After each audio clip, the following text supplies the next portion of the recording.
Exercice 5, c'est la résolution d'une équation dans un cas général. On n'a pas de chiffres, on n'a que des lettres. Mais n'aie pas peur, c'est exactement la même méthode.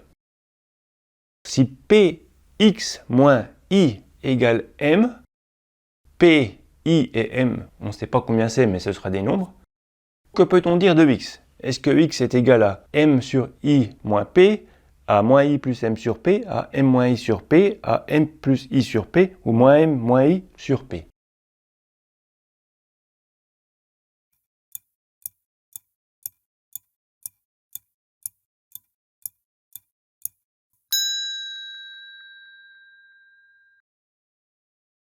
Nous, ce qu'on veut, c'est X. Donc, il y a le moins I qui nous embête ici. Donc, on rajoute I. Ça simplifie l'équation. On n'a plus que Px. Pour avoir X, on divise par ce qui est devant lui.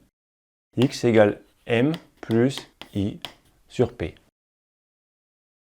Si tu sais faire ça, après tu sais le faire avec tous les nombres et c'est cool. Pour aller plus vite, on voit que là on avait moins I et ici on a plus I. En fait, cette étape, la première étape, là, tu peux la sauter. Après, quand tu auras un petit peu l'habitude de résoudre des équations, cette étape-là, tu l'écriras même plus. On peut en fait changer un terme de côté en changeant son signe. C'était moins I et plus I. Et ça marche toujours. Le M qui était à droite, si on veut le mettre à gauche, il devient moins M. Le Px qui était à gauche, si on veut le mettre à droite, il devient moins Px. On a toujours le droit d'intervertir comme ça, de changer de côté par rapport au égal en changeant le signe des termes.